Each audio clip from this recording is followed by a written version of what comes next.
2017 থেকে 2024 পর্যন্ত 7 বছর পিএসজিতে ছিলেন এমবাপ্পে। এ সময় পিএসজিকে নিয়ে চ্যাম্পিয়ন্স লিগ জয়ের অনেক চেষ্টা করেছেন এই ফরাসি তারকা। পিএসজিও চেয়েছিলেন এমবাপ্পের হাত ধরেই ইউরোপ সেরা হতে, কিন্তু সে স্বপ্ন পূরণ হয়নি কোনো পক্ষেরই। উল্টে এমবাপ্পে পিএসজি ছাড়ার ঠিক পরের মৌসুমে চ্যাম্পিয়ন্স লিগ জিতে সবাইকে তাক লাগিয়ে দেয় প্যারিসের ক্লাবটি। এমবাপ্পের পিএসজি ছাড়ার অবশ্য খুব একটা সহজ ছিল না।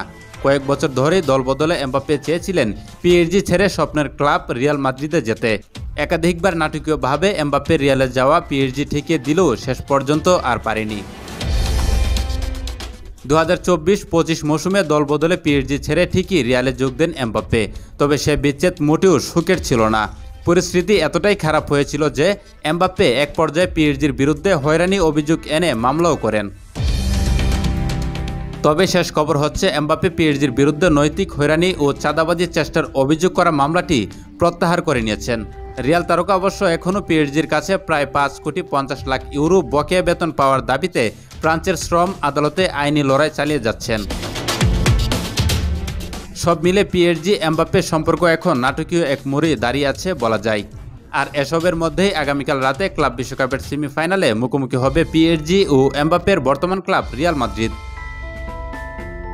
আর এই ম্যাচ দিয়েই পিএসজি ছাড়ার পর প্রথমবারের মতো মাঠের লড়াইয়ে সাবেক ক্লাবের মুখোমুখি হবেন এমবাপ্পে।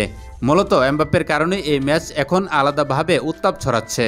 এমবাপ্পেকে ছাড়া পিএসজি যে বড় শিরোপা জিততে পারে সেটা এরই মধ্যে তারা প্রমাণ করেছে। এখন তাদের সামনে সুযোগ এমবাপ্পেকে হারিয়ে বড় মঞ্চের ফাইনালে যাওয়ার। অন্যদিকে এমবাপ্পের জন্য সুযোগটা শ্রেষ্ঠত্ব প্রমাণের। পিএসজিকে বাদ দিয়ে রিয়ালকে বেছে নেওয়াটা যে ভুল ছিল না সেটা প্রমাণের। আর এমন কিছু দেখানোর জন্য ক্লাব বিশ্বকাপের সেমিফাইনালের চেয়ে বড় মঞ্চ আর কি হতে পারে। সব মিলিয়ে আগামীকাল রাতে এমবাপ্পে পিএসজির লড়াইটা মাঠের খেলার চেয়ে বেশি কিছু। এই লড়াইয়ের শ্রেষ্ঠত্বের প্রমাণে মরিয়া থাকবে দুই দলই। আর দুই পক্ষের এমন অনড় অবস্থান ম্যাচের রোমাঞ্চকে বাড়িয়ে দিতে পারে কয়েক গুণ।